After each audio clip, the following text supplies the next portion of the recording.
இவ்வையகம் வளத்துடன் வாழ்க வாழ்க, வாழ்க இம்மாநிலம் ஆழ்ந்துணர்ந்து அமைதியாக. அன்பர்களே, டிசம்பர் 7 இன்றைக்கு அருட்தந்தை அவர்கள் தந்திருக்கிற சிந்தனை அமைதி அடைவோம் என்பதாகும். ஒரு மனிதன் பிறந்தது முதல் தன் வாழ்நாளில் எந்த கட்டத்திலாவது அமைதியாக இருந்திருக்கிறானா என்று அருட்தந்தை அவர்கள் கேள்வி கேட்கிறார்கள். அப்படி அமைதி இல்லாமலே மனிதன் தன்னுடைய வாழ்நாள் முழுவதும் வாழ்ந்து மரித்து போகிற நிலை ஏன் ஏற்படுகிறது என்று ஆராய்ந்து பார்ப்போம். ஒரு மனிதனை நாம் கேட்டால் எது மகிழ்ச்சி என்று கேட்டால் அவன் சொல்கிறான், வெற்றி அடைவது எனக்கு மகிழ்ச்சி என்று சொல்கிறான். சரி, வெற்றி அடைவது மகிழ்ச்சி என்றால் வெற்றி என்பது என்ன என்று அடுத்த கேள்வியை நாம் கேட்கும்போது அவன் பதிலாக தருவது இலக்கினை எட்டுவது என்று.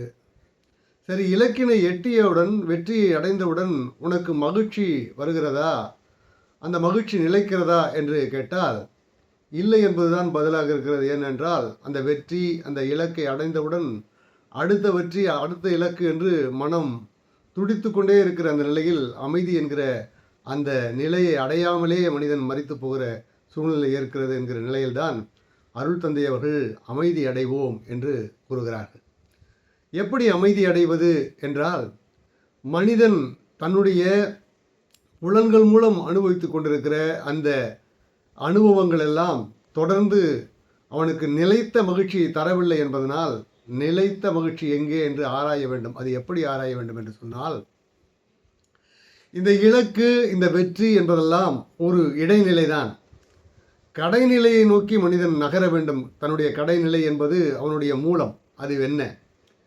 மனிதன் பார்த்து ரசித்து கொண்டிருக்கிற, தன் புலன்கள் மூலமாக பார்த்து ரசித்து கொண்டிருக்கிற அந்த பொருட்களை எல்லாம் ரசித்து கொண்டிருக்கும்படியும் ருசித்து கொண்டிருக்கும்படியும் ஒரு தகவமைப்பை, ஒரு மனித உடல் அமைப்பை ஏற்படுத்தி தந்திருக்கிற அந்த மூலம் எது என்று ஆராய்கிற நிலையில் அவன் நகரும் போது அமைதி அடைவான் என்று சொல்கிறார். அது எப்படி என்று கேட்கும்போது, கடல் நீர் ஆவியாகி மேகமாகி மழையாக பொழிகின்றது.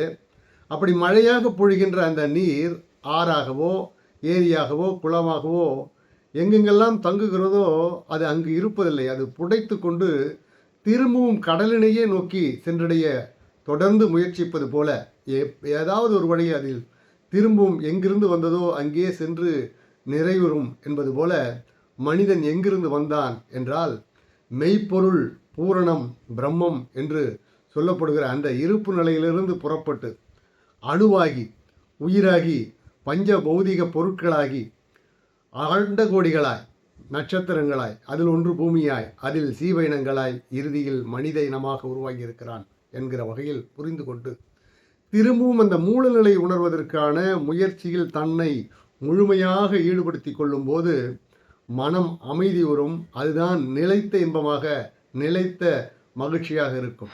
அதுவரையில் இந்த புலன் இன்பங்களிலே, இந்த வெற்றிகளிலே, இந்த இலக்குகளிலே கிட்டுவதெல்லாம் அடுத்த இலக்கு, அடுத்த வெற்றி என்று போகும்போது நிறைவு பெறாமலே தன்னுடைய வாழ்க்கை, அமைதி பெறாமலேயே தன்னுடைய வாழ்க்கையை கழித்து விடுகிறான் என்று கூறி அருள் தந்தை அவர்கள் அமைதியடை வேண்டுமென்றால் மூலத்தை நோக்கி பயணத்தை திசை திருப்ப வேண்டும். அதற்கு தியானம் சிறந்த வழி என்று அருள் தந்தை அவர்கள் கூறுகிறார்கள்.